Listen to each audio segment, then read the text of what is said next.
waspada itu adalah akronim, yaitu wajib belajar tanpa henti. Itu W-nya gitu ya. Sehingga apapun penugasan yang kita berikan, selama kita memiliki learning agility, maka tentu kita dengan speed yang kita sesuaikan dengan challenge yang ada, maka itu yang harus kita lakukan pertama kali, yaitu wajib memahami, baik dari sisi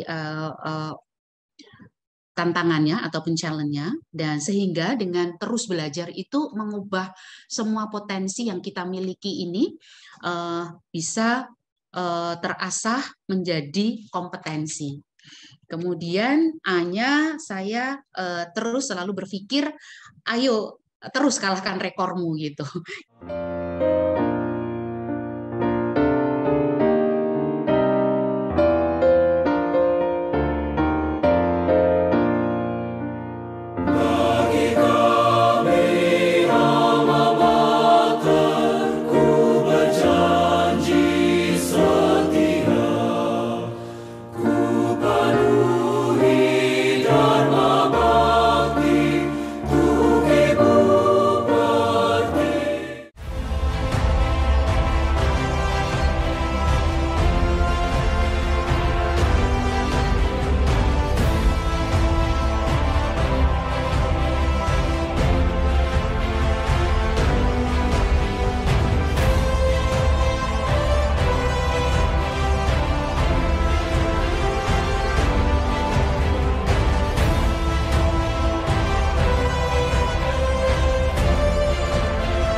Assalamualaikum warahmatullahi wabarakatuh. Waalaikumsalam. Ya, bersama saya Bambang Sadono di kanal Inspirasi untuk Bangsa. Mudah-mudahan kanal ini selalu bisa memberi inspirasi, motivasi, dan edukasi. Kami sedang mempersiapkan beberapa video wawancara untuk ikut memberi makna 73 tahun Universitas Gadjah Mada. Menurut rencana, wawancara ini akan kami bukukan untuk melanjutkan buku pertama yang sudah kami hasilkan. Saat ini saya sudah bersama dengan salah seorang alumni Fakultas Psikologi UGM, yaitu Ibu Dr. Endang Suraningsih, Magister Psikologi. Beliau saat ini adalah Direktur SDM PT Raja Wali Nusantara Indonesia, yang merupakan holding BUMN pangan di Indonesia. Apa kabar, Bu? Puji syukur, alhamdulillah kabar baik, Pak. Baik, terima kasih Bu. Mungkin biar banyak yang lebih tahu latar belakang Ibu bisa cerita mulai dari kenangan kuliah di UGM, baik S1 kalau nggak salah, S3-nya juga di UGM, kemudian merintis karir di banyak sekali BUMN saya lihat. Ya, pernah di PT PN 4 Perhutani, semua menjadi direksi, dan kemudian sekarang ada di PT RNI sebagai Direktur SDM. Silakan, Bu.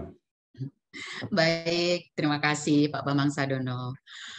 Selama kuliah di UGM, tentu banyak sekali pengalaman dan kenangan yang saya peroleh. Tapi bagi saya, UGM itu adalah tempat saya belajar, sekaligus tempat saya bertumbuh untuk bisa berkontribusi bagi kebaikan dan kemajuan. Jadi kurang lebih seperti itu makna UGM bagi saya. Belajar karena memang di UGM itu menjadi kawah condro di muko lah gitu, sehingga bagaimana dibentuk sistematika berpikir, melakukan analisis, kemudian memberikan solusi, dan tentu juga belajar berbagi pengetahuan serta pengalaman. Jadi banyak sekali kenangan-kenangan itu bersama dengan dosen, bersama dengan juga kawan-kawan di dalam kelompok-kelompok belajar maupun tentu berbagi dengan komunitas. Kemudian bertumbuh selama di UGM, memang saya mendapatkan 4R bersama-sama. 4R itu mulai dari ruh, dalam hal ini adalah selama mahasiswa saya juga banyak bersama-sama di Persekutuan Mahasiswa Kristen yang ada di UGM maupun yang ada di fakultas. Kemudian dari sisi rasa, memang banyak sekali olah rasa yang di psikologi itu ditempa. Kemudian juga rasio, artinya jelas bahwa dari sisi rasio banyak diolah. Kemudian juga raga, karena saya juga aktif dulu di resimen mahasiswa. Kemudian juga aktif di PAPSI, jadi mapalanya psikologi. Jadi 4R ini saya peroleh semua di UGM, itu Pak Bambang. Kemudian berkontribusi, saya belajar juga berkontribusi, mengasah bagaimana berkontribusi baik pada saat KKN, kemudian juga riset atau penelitian, kemudian juga pada saat membantu dosen untuk pengabdian masyarakat, bersama-sama tim untuk pengabdian masyarakat, kemudian juga solusi pemikiran waktu zaman mahasiswa itu ikut lomba dulu namanya lomba kreativitas dan inovatif ya, ya di bidang humaniora itu. Jadi kalau kenangan, kemudian pengalaman, rasanya banyak sekali kalau diceritakan Pak Bambang. Dan kemudian dalam perjalanan itu menjadi sangat bermakna, artinya itulah yang menjadi bekal meniti karir. Karena saya 25 tahun di industri perkebunan, baik pada saat saya mendapatkan amanah untuk menjadi kepala kampus Lembaga Pendidikan Perkebunan Yogyakarta maupun kepala kampus Lembaga Pendidikan Perkebunan Medan, itu adalah learning center-nya BUMN Perkebunan PTPN 1 sampai dengan 14 yang saat ini menjadi PT LPP Agro Nusantara.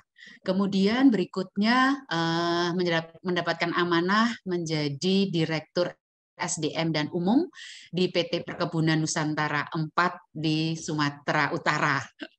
Kemudian berikutnya pada saat saya di PTPN 4 selain sebagai Direktur SDM juga sempat mendapatkan amanah untuk menjadi pejabat sementara Direktur Operasional.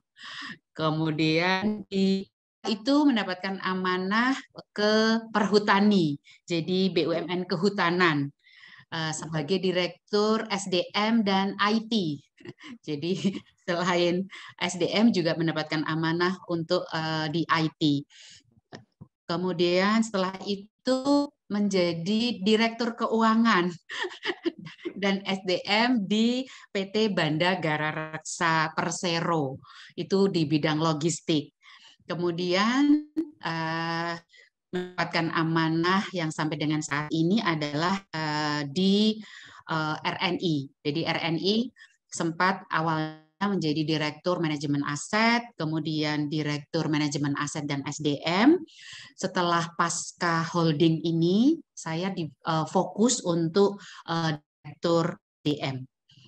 Jadi itu perjalanan karir Pak. Jadi berbagai bidang saya terus belajar karena memang beda-beda, mulai di Direktorat SDM, Direktorat Umum, Direktorat Manajemen Aset, pernah menjabat sementara di Direktorat Operasional, di marketing pada saat di BGR atau Banda Gara Reksa, kemudian juga IT waktu di Perhutani.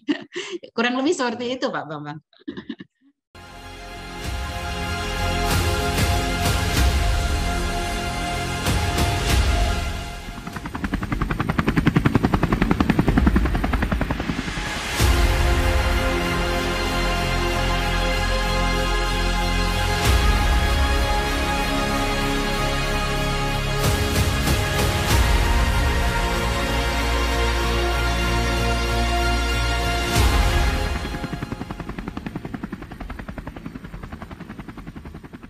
Baik, Bu Endang, pengalaman Ibu luar biasa.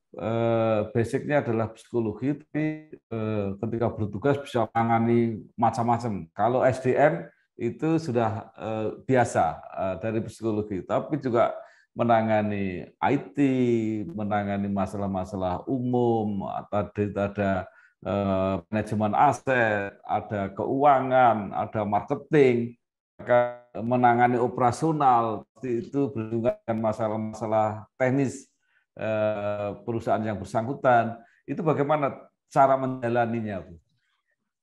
Cara menjalaninya harus selalu waspada saja, Pak. Jadi waspada itu adalah akronim, yaitu wajib belajar tanpa henti. Itu W-nya gitu ya. Sehingga apapun penugasan yang kita berikan, selama kita memiliki learning agility, maka tentu kita dengan speed yang kita sesuaikan dengan challenge yang ada, maka itu yang harus kita lakukan pertama kali, yaitu wajib memahami, baik dari sisi tantangannya ataupun challenge-nya, dan sehingga dengan terus belajar itu mengubah semua potensi yang kita miliki ini bisa terasah menjadi kompetensi. Kemudian A-nya saya terus selalu berpikir, ayo terus kalahkan rekormu gitu. Jadi setiap hari itu hanya berpikir bagaimana menjadikan hari ini harus lebih baik dari hari kemarin, hari esok tentu harus lebih baik dari hari ini. Dan prinsip do my best itu juga menjadi prinsip saya sebagai perwujudan rasa syukur untuk semua hal yang sudah diamanahkan dalam tugas. Kemudian kalau S-nya itu adalah ya terus terima perubahan lingkungan bisnis agar tetap relevan dengan tantangan zaman. Kemudian P-nya itu pentingkan kontribusi. Jadi dalam berkarya itu memang harus dengan hati, yaitu hanya fokus pada kontribusi. Karena hati yang saya pelajari pada saat belajar filsafat dengan Prof. Damarjati dulu, hati itu adalah manah. Kalau bahasa Jawanya, manah kalau diberi prefix me, itu menjadi memanah bahasa Indonesianya. Artinya kalau saya bekerja dengan hati, itu bekerja seperti orang memanah, berarti fokus pada sasaran. Sehingga itulah ketika kita mementingkan kontribusi, maka kita fokus pada apa yang bisa kita berikan kepada kebaikan dan kemajuan lingkungan dimanapun kita berada. Kemudian yang berikutnya adalah A berikutnya, jadi waspada itu WAS, P, kemudian A-nya adalah mengandalkan tim. Karena saya selalu berprinsip di dunia nyata itu tidak ada superwoman ataupun superman, yang ada adalah super team. Jadi bagaimana berkolaborasi dengan yang lain ataupun bersinergi antar pribadi ataupun di dalam tim itu akan menghasilkan karya yang jauh lebih besar daripada kita sendirian. Lebih banyak kepala akan lebih banyak ide dan gagasan. Justru perbedaan sudut pandang itu akan memperkaya sebuah karya. Kemudian yang berikutnya adalah selalu D, yaitu dalami misi ataupun amanah yang diberikan kepada kita, itu tentu ada kebaikan yang harus kita kerjakan dan kemajuan yang kita upayakan. Sehingga kembali lagi dalami panggilan hidup. Jadi dimanapun amanah diberikan itu adalah calling. Jadi semacam itu. Kemudian saya harus melakukan dan saya ingin terus melakukan apapun itu di dalam menjalankan amanah dengan penuh antusias. Itu A yang terakhir dari waspada, Pak. Antusias. Jadi, itu waspada ya? Itulah yang menjadi antusias. Iya. Ya. Maksud saya ini waspada ini jadi pegangan Ibu sendiri atau juga kan disosialisasikan terhadap lingkungan Ibu? Ya, saya belajar sarikan, kemudian juga saya sharing di kesempatan ketika bertemu dengan karyawan dimanapun berada. Karena ID Food Group ini mempunyai 5.000-an milenial. Ini iya, 5.000-an milenial, Pak. Jadi seperti bonus demografi Indonesia yang perlu kita syukuri, sehingga kita harus menyiapkan mereka menjadi the next leader Indonesia.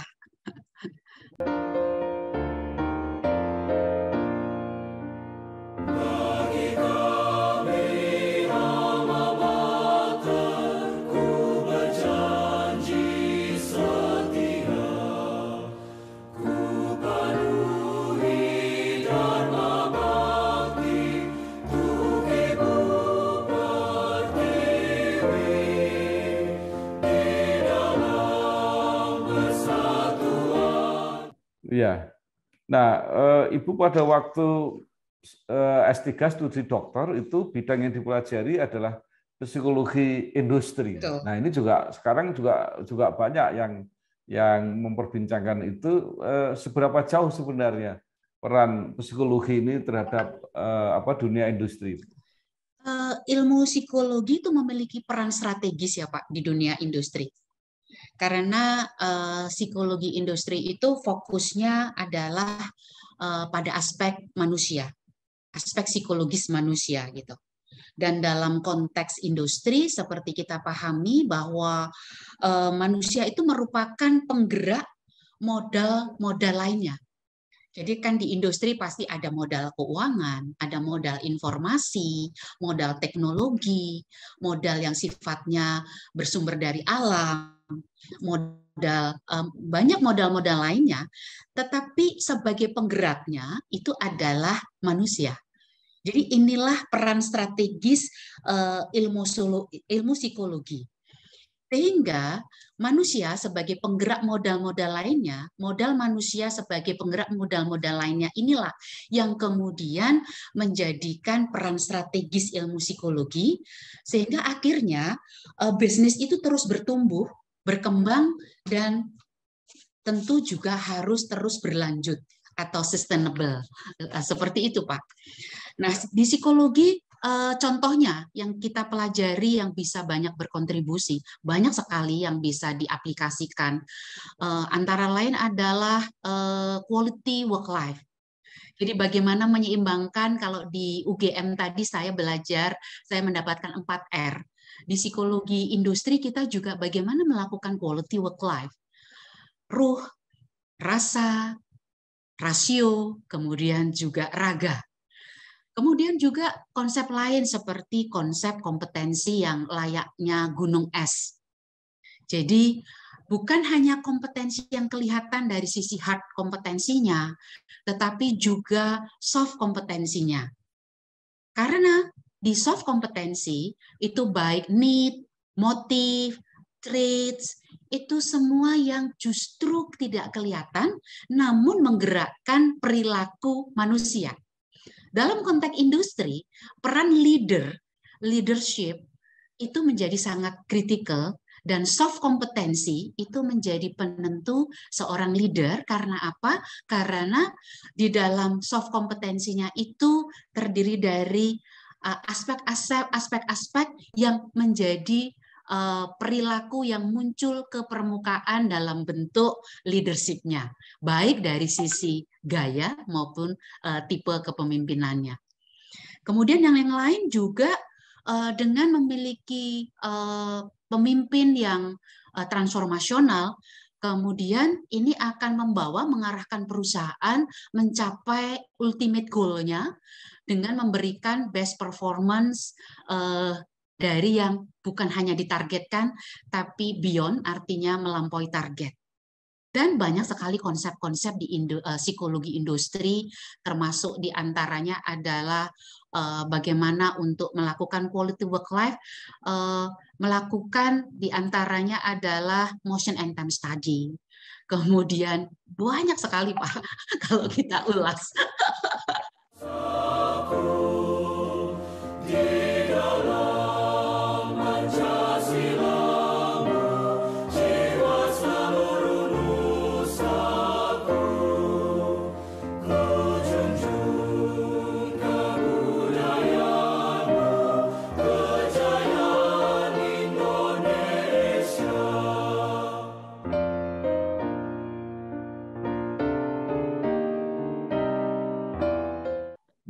jadi luar biasa. Nah, yang saya pengen tahu kemudian adalah posisi Ibu Direktur SDM PT RNI itu sekaligus kan merangkap Direktur SDM untuk ID Food ini ya Bu ya, jadi holding.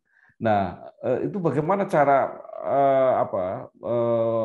sistem kerjanya? Kan di masing-masing perusahaan itu juga punya direktur SDM kalau tidak salah. Iya, jadi RNI sendiri nature-nya atau sebelumnya memang sudah holding, Pak, dengan 11 anak perusahaan. Kemudian ketika menjadi induk BUMN holding pangan, maka ketambahan 5. 5 ini pun sebelumnya adalah 8, Pak. 8 yang kemudian 6 diantaranya itu merger. Dan selaku calon induk holding, waktu itu peran saya juga terlibat dalam proses merger. Karena dalam konteks ini 6 ini kemudian menjadi 3 pasti seru sekali dan itu yang kami lakukan bersama-sama sehingga 5 ini kemudian menjadi kalau yang 11 itu anak kandung gitu, yang 5 ini anak mantu karena dapatnya sudah besar, Pak. Nah, peran saya selaku Direktur SDM tentu sebagai induk holding ada peran yang pertama adalah arah strategik. Artinya strategic direction di bidang SDM, arah strategisnya. Kemudian selaku induk tentu selain arah strategis membantu Direktorat SDM ini dalam konteks setelah arah strategisnya clear, SDM ini harus menjadi strategic partner, kemudian SDM ini juga mensupport dalam konteks pencapaian ultimate goal dari holding, dan seterusnya sampai ke KPI-nya. Tentu kemudian yang kedua adalah bagaimana membantu mensupport networking. Kemudian dalam networking ini tentu bagaimana induk ini mengkolaborasikan seluruh direktorat SDM anak perusahaan, hal-hal mana saja yang perlu kami kolaborasikan, ada beberapa hal yang perlu kami tarik yang di area-area strategik, kemudian mana-mana yang perlu kami kolaborasikan di internal maupun eksternal. Khususnya ketika kami mengeksekusi integrated talent management system. Karena seluruh talenta itu talenta strategik kami tarik ke holding. Ketika kekurangan dari sisi talenta, tentu kami harus membangun network dengan BUMN lain maupun dengan swasta maupun dunia industri yang lainnya. Nah, ini peran bagaimana mendukung untuk networking. Kemudian peran di induk itu juga parenting. Karena 11 anak kandung dan 5 anak mantu itu, Pak, tentu karakteristiknya berbeda-beda.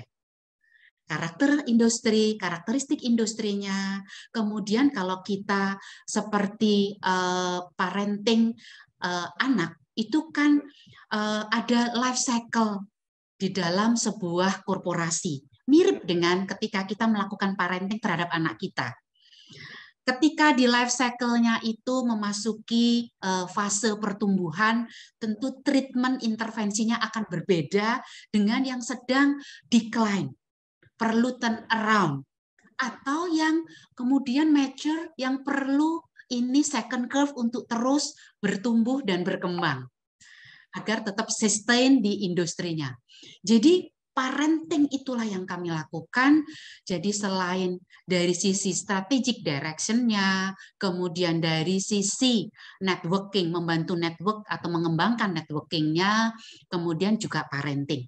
3 peran ini yang saya jalankan sebagai Direktur SDM di holding, sambil tentu dalam konteks eksekusinya saya melakukan share service untuk semuanya, sehingga peran sebagai parent, peran sebagai dalam konteks ini menemani mitra untuk mengembangkan network, dan tentu harus arah strategis itu ada di holding, itu yang saya lakukan. Dan di umur yang belum 1 tahun, Pak, karena dewannya itu baru 7 Januari 2022 yang lalu, kalau anak itu sedang mulai belajar berjalan, begitu, itu saat ini saya di bidang SDM sedang mengintegrasikan organisasi. Dalam konteks mengintegrasikan organisasi yang saat ini jumlahnya 16, ditambah satu lagi anak perusahaan terafiliasi, belum termasuk dengan cuper ya Pak, cucu perusahaan, belum termasuk dengan ciper, cicit perusahaan. Sehingga saat ini saya ongoing proses sedang melakukan integrasi organisasi yang ujung-ujungnya nanti adalah pasti diikuti harmonisasi remunerasi, dan tentu dalam konteks ini saya harus melakukan integrasi talent management system supaya talent mobility itu berjalan bersama. Dan dalam konteks ini ada 3 inisiatif strategis yang saya lakukan. Yang pertama adalah akselerasi di kapabilitas human capital-nya.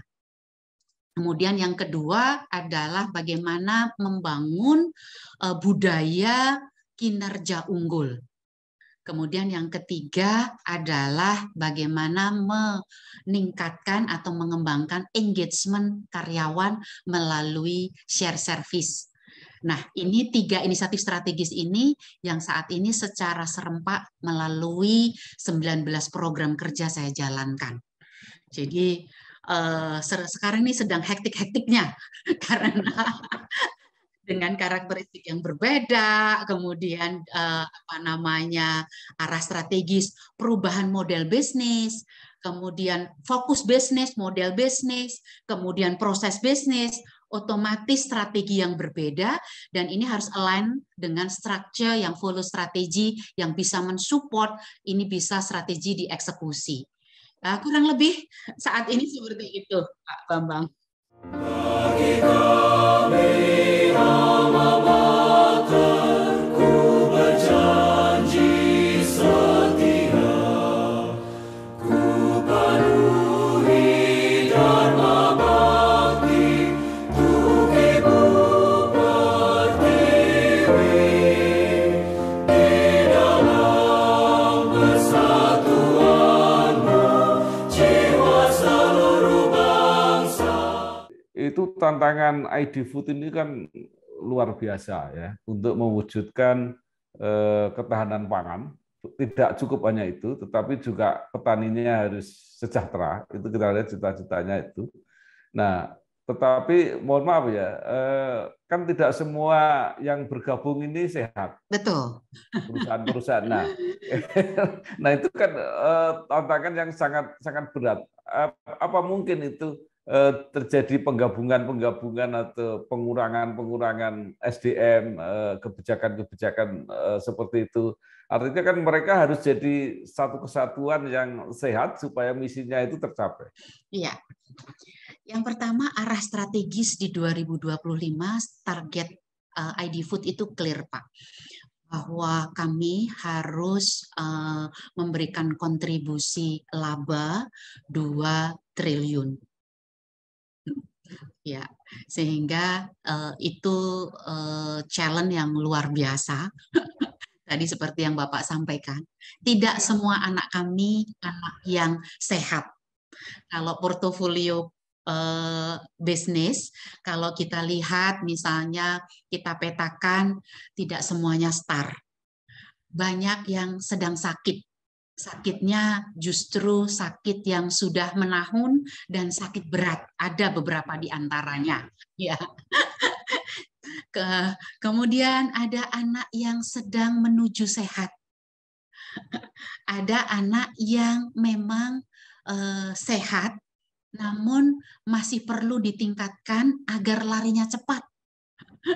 Kemudian juga anak yang memang saat ini menjadi kontributor, ya, menjadi kontributor untuk membantu saudara-saudaranya menjadi bagian dari keluarga besar ID Food Group.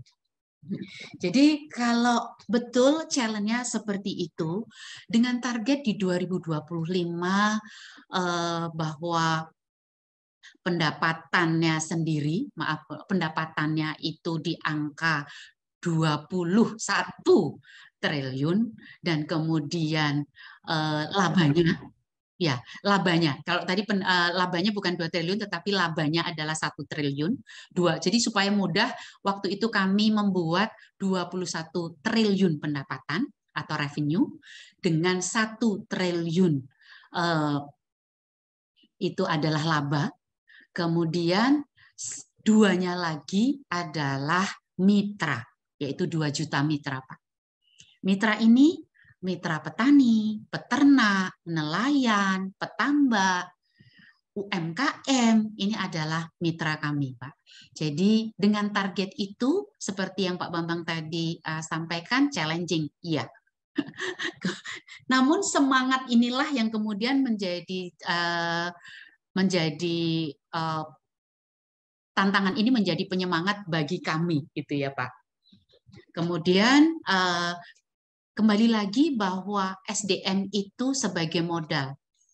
Karena sebelumnya saya ini di aset, Pak.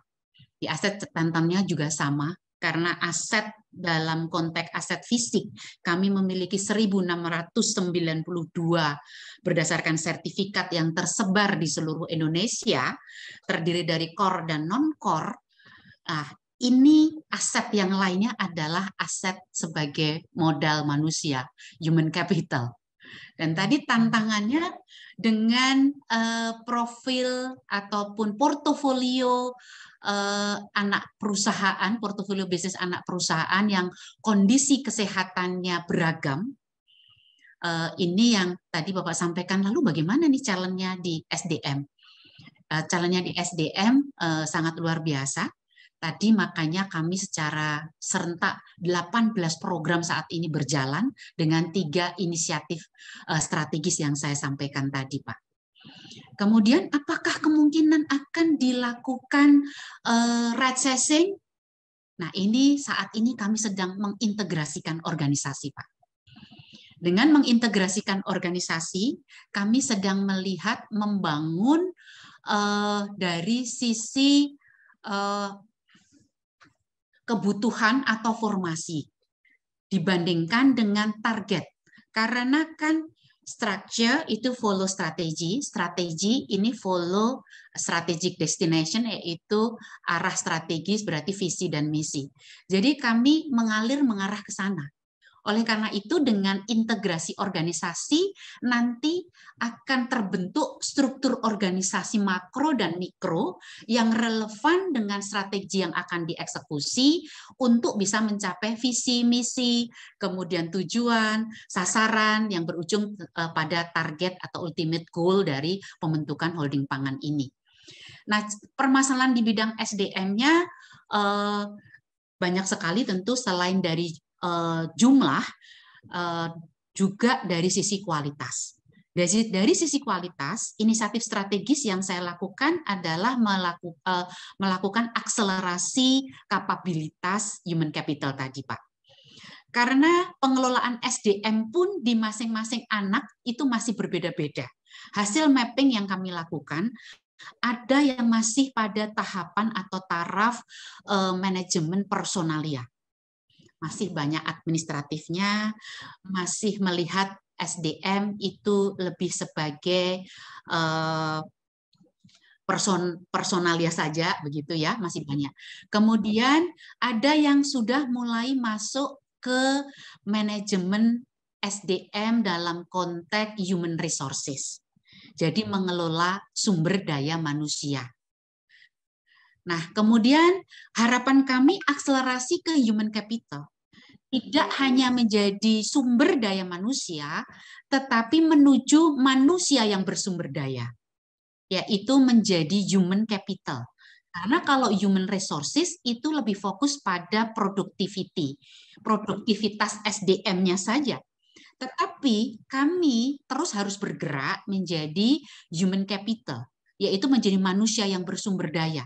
Tidak hanya menjadi sumber daya seperti sumber daya yang lainnya, tetapi menjadi driver dan faktor penggerak sehingga memberikan nilai tambah, value added. Karena memberikan nilai tambah, maka disitulah challenge untuk meningkatkan, mengembangkan inovasi, kreativitas, kemudian kompetensi, potensi-potensi modal manusia ini menjadi kompetensi yang berkontribusi terhadap prestasi dari perusahaan atau best performer.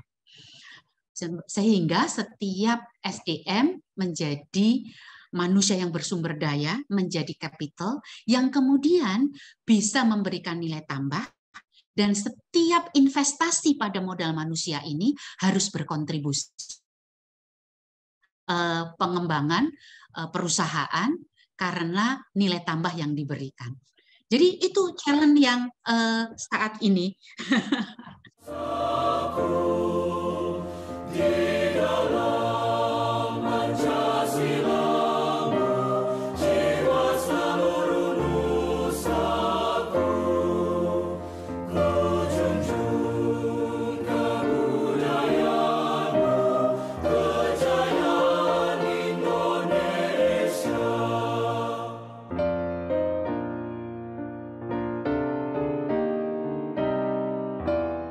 Ya, baik, luar biasa sekali, Bu Endang. Nah, sekarang pertanyaan saya, ini kan banyak sekali alumni UGM yang di berbagai bidang ya, di pemerintah, di BUMN, di swasta.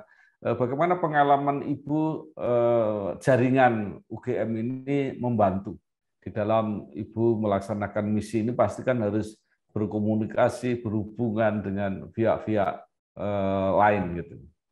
Ya. Saya bersyukur Pak, alumni UGM itu salah satu yang terbanyak juga di jumlah yang terbanyak juga di BUMN Pak. Sehingga network di Kagama ini sangat membantu. Dan itu sejalan dengan kami running business. Jadi di ID Food Group ini kami multi helik di dalam eksekusinya Pak. Jadi di dalam running business ini yang pertama adalah tentu kami berhubungan, kalau pakai formula itu salah satunya ABG Pak. ABCG. ABCG. Yang pertama adalah akademisi. Selalu terhubung dengan universitas, dalam konteks ini UGM, untuk bukan hanya dari sisi pengetahuan tapi riset. Karena riset murni itu akan lebih efektif dan efisien dikerjakan oleh kawan-kawan yang ada di universitas. Sehingga peran pengembangan pengetahuan khususnya ilmu murninya dan kemudian untuk bridging ke dalam applied-nya, disinilah link and match. Dan ini juga sejalan dengan Belajar Merdeka dan Kampus Merdeka. Itu peran dari sisi A-nya, Pak. Kemudian, dan itu banyak kami lakukan pada saat misalnya kami melakukan untuk mendukung ketahanan pangan nasional, kami melakukan kajian bagaimana melakukan smart farming, bekerja sama dengan kawan-kawan ataupun Bapak Ibu akademisi dan researcher yang ada di fakultas terkait, termasuk diantaranya adalah Fakultas MIPA Ilmu Komputer, yang kemudian bagaimana menjadikan smart farming, digitalisasi di industri pangan melalui misalnya drone, kemudian artificial intelligence, kemudian juga melalui machine learning ya, machine learning dan seterusnya. Ini bagian yang kami itu berkolaborasi dengan sesama, artinya dalam konteks ini fakultas-fakultas yang terkait. Demikian juga dengan Fakultas Ekonomi Bisnis, Fakultas Psikologi, Fakultas Geografi terkait dengan penginderaan, sensorik. Jadi akademisi Formula A ini menjadi luar biasa Pak, karena ini link and match, dan ini sejak saat ini Gajah Mada maupun Mas Menteri gitu ya, pendidikan juga program-program berkolaborasi terkait dengan Belajar Merdeka dan Kampus Merdeka. Selain itu, kami juga kawan-kawan yang sedang belajar ini mereka magang di seluruh anak perusahaan. Jadi kami bekerja sama untuk menyiapkan diri menjadi laboratorium hidup dan tempat magang. Ini bagian dari program di BUMN juga, di seluruh BUMN, program magang mahasiswa bersertifikat yang dijalankan selama 6 bulan. Itu juga bagian dari kami berkolaborasi dengan akademisi. Yang kedua adalah bersama-sama dengan seluruh alumni tersebar di bisnis apapun, di dunia bisnis apapun.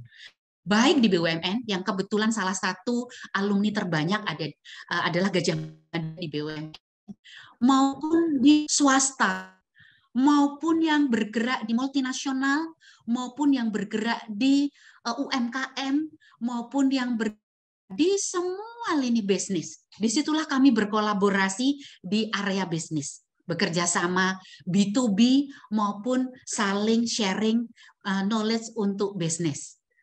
Dan kami benchmark, kami kemudian saling sharing dan seterusnya. Bagian dari guyupnya supaya tetap migunani, kurang lebih kayak gitu, Pak.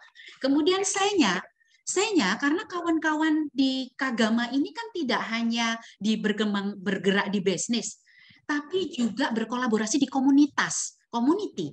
Jadi saya ini community. Kami menggandeng komunitas-komunitas yang tentu berkaitan dengan bisnis. Karena mereka ini akan mendukung dengan di komunitas ini banyak pemikiran-pemikiran dan modal sosial digerakkan di komunitas-komunitas ini. Menyadari strategisnya komunitas dan peran kawan-kawan yang bergerak di komunitas, NGO baik nasional maupun yang global, ini kami bisa memanfaatkan jejaring internasionalnya, Pak. Jadi kawan-kawan Kagama ini kan banyak sekali yang berada di NGO juga. Kemudian NGO yang terkait dengan bisnis-bisnis pada mulai ketika saya di perkebunan, kehutanan, kemudian logistik, kemudian di pangan. Karena ini challenge-nya berbeda-beda, tapi karena alumni kita itu tersebar di seluruh Indonesia dan dunia, ini sangat mensupport dan menolong. Itu dari sisi C-nya, community. NGO, lembaga swadaya masyarakat, komunitas-komunitas lainnya, ini yang kami sampaikan. Nah, tidak kalah pentingnya tentu yang namanya perusahaan itu harus dekat dengan pengusaha, Pak. Pengusaha itu harus dekat dengan penguasa. Karena regulasi itu ada di kawan-kawan yang bergerak di pemerintahan atau government. Jadi G-nya itu ABC, G-nya itu adalah government. Disinilah kemudian kami banyak sekali disupport oleh teman-teman Kagama yang mereka ada di semua KLPD, kementerian, lembaga, pemerintah daerah, dan kami bisa berkolaborasi dengan Kagama-Kagama yang ada di seluruh cabang. Iya. Jadi itu kolaborasi bersama ABCG multi helix yang kita bisa bergerak, bertumbuh, kemudian bersama-sama berkontribusi untuk Indonesia. Bagi kami alma mater, ku berjanji setia, ku penuhi dharma bakti, untuk Ibu Pertiwi, di dalam persatuanmu, jiwa seluruh bangsa.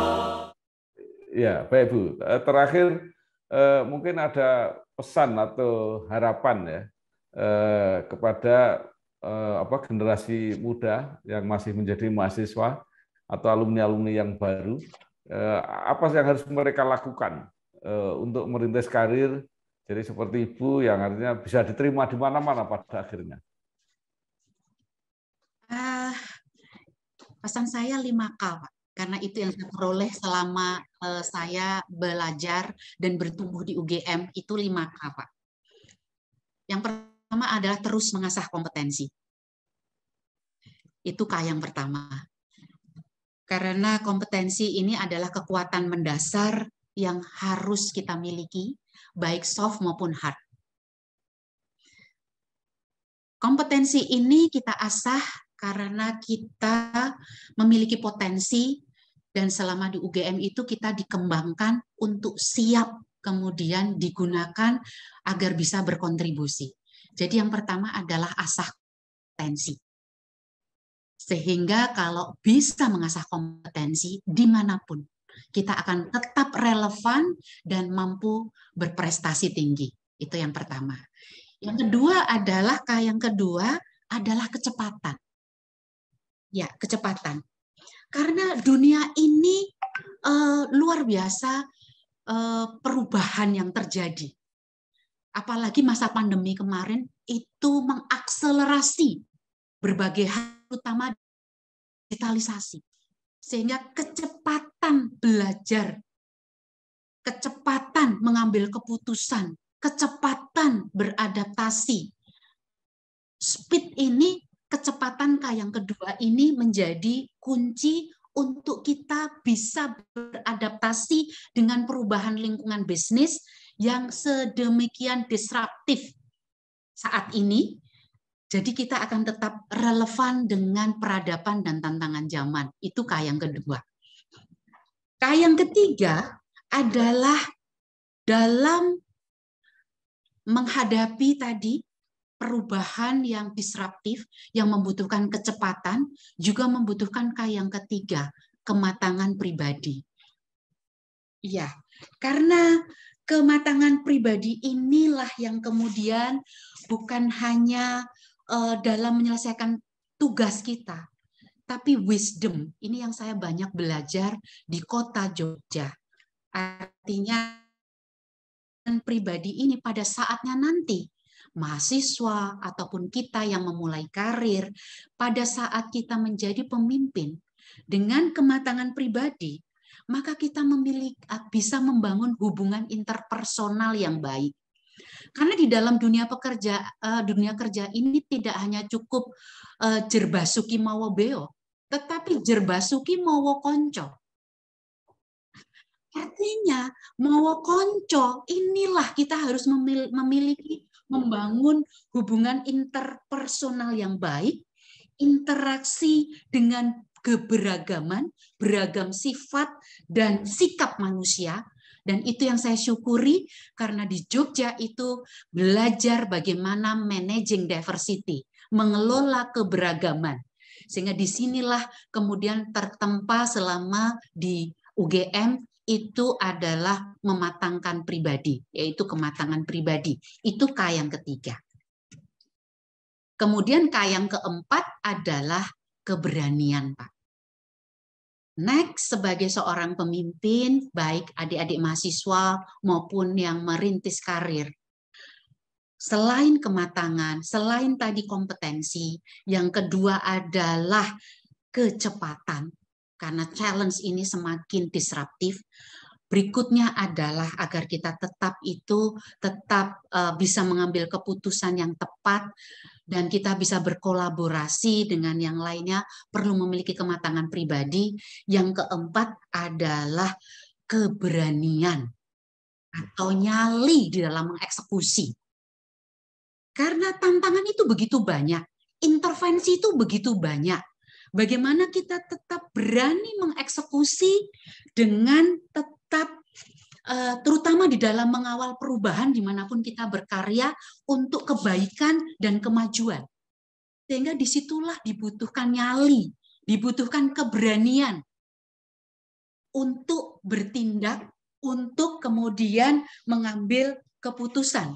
Karena tapi keberanian ini bukan keberanian yang asal. Keberanian yang diperhitungkan dan dikelola risikonya.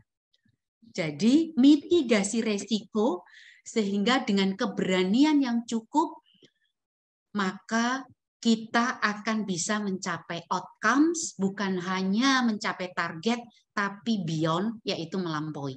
Dan K yang terakhir, sebagai alumni Gajah Mada, K yang terakhir yang saya banyak belajar adalah kemanusiaan. Menjadi pertimbangan yang harus selalu kita ingat sebagai alumni UGM dan nantinya sebagai pemimpin dimanapun berada, karena tidak ada manusia yang sempurna, nobody is perfect, tapi bagaimana unsur-unsur kemanusiaan ini harus kita bawa, berkolaborasi, bekerja, berkarya, sehingga tetap kita membumi sebagai universitas kerakyatan, dan di mana kita ini bagian dari rakyat dan bagaimana kita berkontribusi untuk membawa kebaikan dan kemajuan di tengah-tengah kemajemukan.